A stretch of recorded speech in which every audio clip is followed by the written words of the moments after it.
Click the bell icon to get latest videos from Ekeeda. Hello friends, in this video we are going to continue one more problem on definite integrals. Let us start with problem number 11.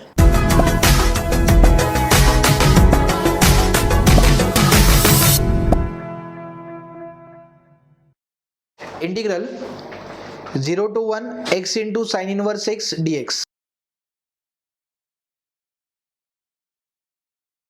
Now, as you can see, we can solve this integral by using integral UV rule, as both the functions are in product form. But before that, let us see which function belongs to which category. Here you can see x is the algebraic function, while sin inverse x is the inverse function. According to the order, inverse function should be arranged first and then should be followed by a algebraic, trigonometric or exponential function. Similarly, we will write sin inverse x first followed by x. I is equal to integral 0 to 1 sin inverse x into x dx. Therefore, the value of u is sin inverse x and the value of v is x. For that, the UV rule is u integral v dx minus integral of d by dx of u into integral of v dx the whole dx. If you have limits a and b, you need to write a and b here, and at the same time in the first integral also. No need to write in the second integral.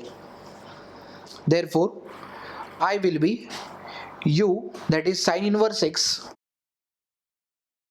into integral of x dx within limit 0 to 1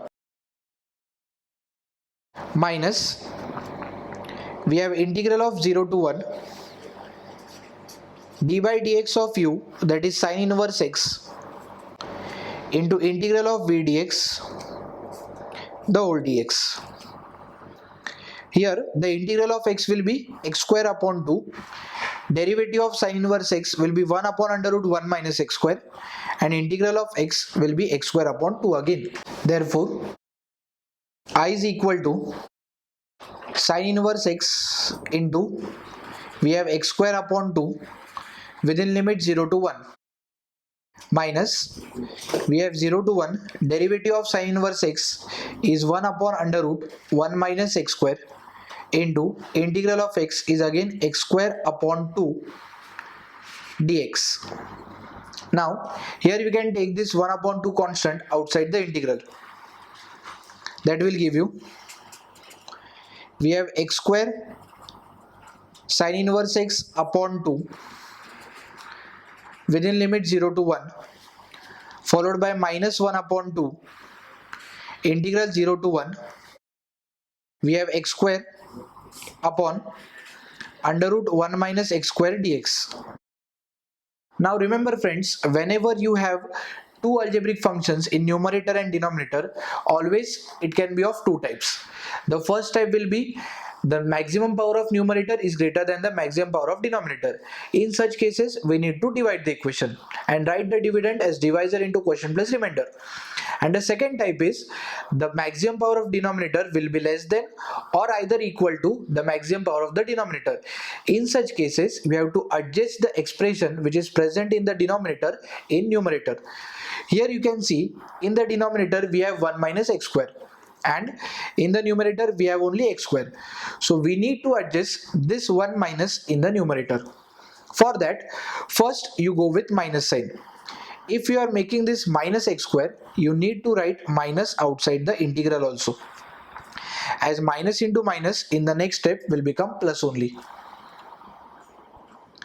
And after that, if you are writing 1 here, I need to balance this 1 by writing one more minus 1. I hope friends you have understood this adjustment, because this adjustment is very important. Therefore, I will be x square sin inverse x upon 2 within limit 0 to 1, minus into minus will give you plus 1 upon 2, 0 to 1. We have 1 minus x square as one group and consider minus 1 as a second group upon under root 1 minus x square dx. In the next step, you can separate this denominator to both the groups present in the numerator.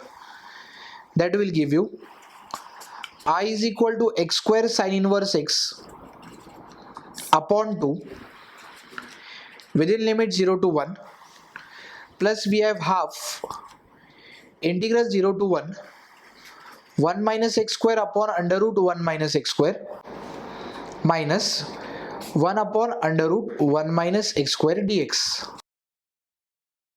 Here, if you see in the first part, both the terms are identical. If I ask you what is x upon root x, you can clearly see it is root x only, as x can be written as root x into root x and 1 root x will be cancelled. So doing the similar calculation, you can directly write the numerator in root, that is under root 1 minus x square, and the denominator will be cancelled with the another root of the numerator. Therefore, I will be x square sin inverse x upon 2 within limit 0 to 1, plus we have 1 upon 2 integral 0 to 1 under root 1 minus x square left on cancellation, followed by minus 1 upon under root 1 minus x square dx. Now in the next step, we can separate this integral to both the terms.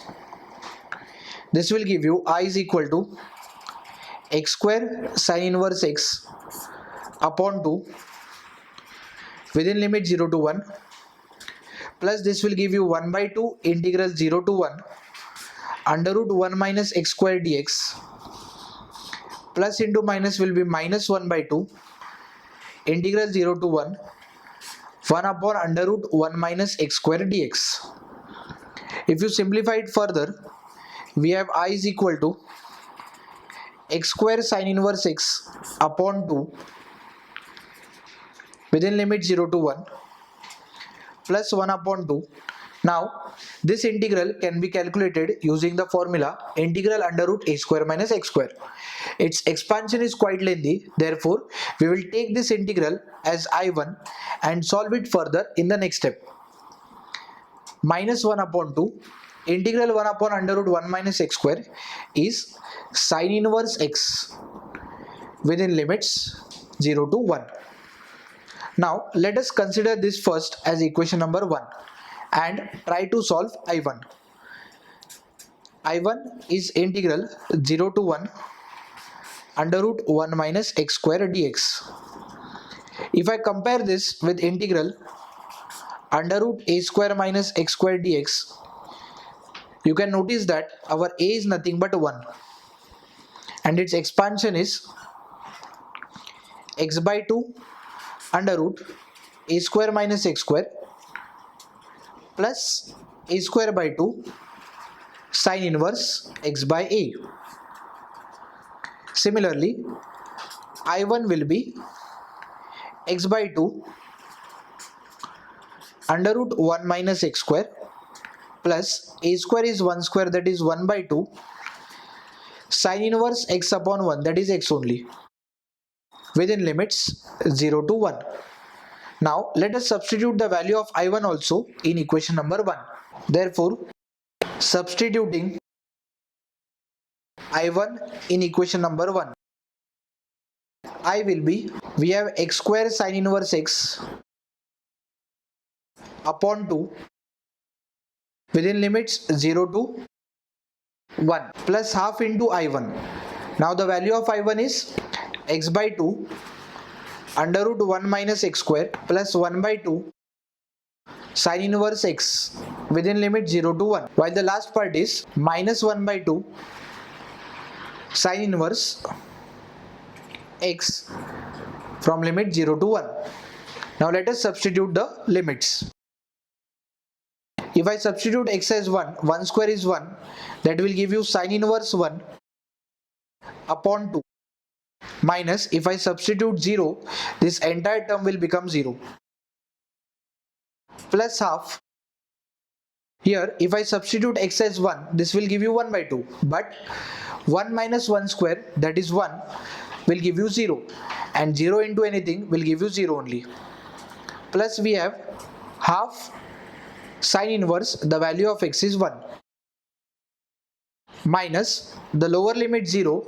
If I substitute here, again 0 upon 2 will be 0 and this entire part will become 0, plus we have half sine inverse 0. Further we have minus 1 by 2, upper limit is sine inverse 1 minus sine inverse of 0. On further solving, this will give you sine inverse 1 is pi by 2, that is pi by 2 upon 2.